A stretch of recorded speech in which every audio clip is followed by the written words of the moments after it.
नमस्कार, मैं फरीदा गजल और आप देख रहे हैं एक न्यूज 24। आपको बता दें कि अभी हाल ही में बिहार में वोटर लिस्ट यानी मतदाता सूची में संशोधन को लेकर विपक्ष के सांसदों ने विरोध प्रदर्शन शुरू किया है। यह विरोध प्रदर्शन संसद से चुनाव आयोग के कार्यकाल तक पैदल मार्च के रूप में किया जा रहा है। विपक्ष इस कदम से परेशान है क्योंकि उनका मानना है कि बिहार की वोटर लिस्ट में जो बदलाव किए जा रहे हैं वे निष्पक्ष नहीं है और इससे चुनाव प्रक्रिया प्रभावित हो सकती है। विपक्ष के सांसद इस मुद्दे को लेकर बहुत गंभीर हैं और वे इस मसले को चुनाव आयोग को अपनी आवाज सुनाना चाहते हैं। मार्च के दौरान विपक्षी नेता और सांसदों ने जोरदार विरोध जताया, लेकिन बीच रास्ते में पुलिस ने उन्हें रोकने की कोशिश की है। पुलिस ने विरोध प्रदर्शन को आगे बढ़ने से रोकने के लिए कई जगह बैरिकेड लगाकर रास्ता बंद कर दिया है। पुलिस के इस कदम से माहौल तनावपूर्ण हो गया। विरोध प्रदर्शन के दौरान कई सांसद और नेता बैरिकेड कूदकर आगे बढ़ने की कोशिश करने लगे। खासकर समाजवादी पार्टी के प्रमुख नेता अखिलेश यादव ने भी बैरिकेड पार करके धरने पर बैठने को साहस दिखाया। उन्होंने कहा कि वे इस वोटर लिस्ट में हो रहे बदलाव को लेकर बेहद चिंतित है और इसे पूरी तरह से गलत मानते हैं। उनका तर्क था कि सरकार अपनी मर्जी से वोटर लिस्ट को बदल रही है, जिसमें विपक्ष के लिए चुनाव लड़ना मुश्किल होगा। उन्होंने जनता से भी अपील की कि वे इस मसले पर ध्यान दें और लोकतंत्र की रक्षा के लिए खड़े हों।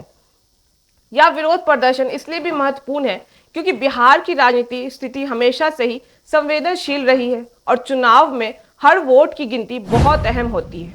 वोटर लिस्ट में अगर किसी भी तरह की गड़बड़ी होती है तो इससे चुनाव का परिणाम प्रभावित हो सकता है और लोकतंत्र की बुनियाद कमजोर हो सकती है।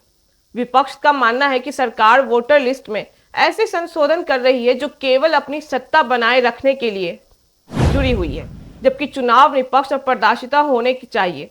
मार्च के दौरान विपक्ष के सांसदों ने जोरदार नारे लगाकर अपनी मांगे भी रखी और चुनाव आयोग को इस मामले की जांच करनी चाहिए और वोटर लिस्ट में किए गए संशोधनों को वापस लेना चाहिए।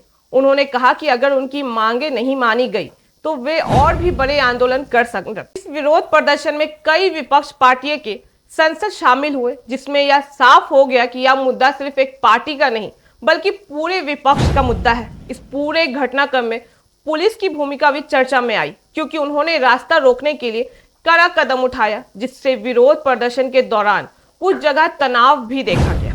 हालांकि पुलिस का कहना था कि वे कानून व्यवस्था बनाए रखने के लिए यह कदम उठा रही है ताकि प्रदर्शन शांतिपूर्ण तरीके से हो, लेकिन विपक्ष का आरोप है कि पुलिस का यह रवैया विरोध को दबाने का हिस्सा है। वोटर लिस्ट में संशोधन का मुद्दा चुनाव प्रक्रिया की पारदर्शिता से जुड़ा हुआ है। चुनाव आयोग का काम होता है कि वह सभी मतदाताओं को सही सूची बनाए और किसी को भी गलत तरीके से वोट डालने से ना रोके।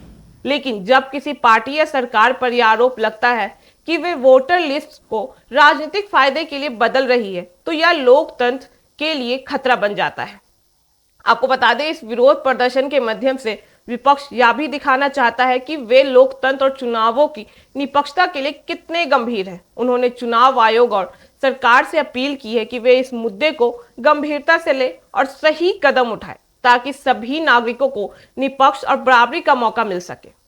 अंत में तो बस यही कहा जा सकता है कि बिहार में वोटर लिस्ट संशोधन के खिलाफ यह विपक्षी मार्च का विरोध प्रदर्शन एक महत्वपूर्ण राजनीतिक घटना है जो यह दर्शाता है कि लोकतंत्र में मतदाता सूची की पारदर्शिता कितनी आवश्यक है। विपक्ष की संसदों का यह प्रदर्शन उनके लोकतांत्रिक अधिकारियों का इस्तेमाल करते हुए अपनी आवाज उठाने का प्रयास है ताकि चुनाव सही तरीके से हो सके और हर नागरिक का वोट सुरक्षित रहे। सरकार और चुनाव आयोग पर भी यह जिम्मेदारी बनती है कि वे इन आरोपों की निष्पक्ष जांच करें और लोकतांत्रिक को मजबूत बनाएं। इस तरह के घटनाक्रम राजनीति में तनाव बढ़ा सकते हैं, लेकिन सही संवाद और समाधान से स्थिति को सुधारा जा सकता है। बाकी इस मामले पे आपकी क्या राय है हमें कमेंट सेक्शन में जरूर बताएं और ऐसी तमाम खबरों के लिए देखते रहे एक न्यूज 24। हर खबर सबसे पहले सबसे सटीक। वीडियो को लाइक करें, शेयर करें और चैनल को सब्सक्राइब करना ना भूलें। धन्यवाद।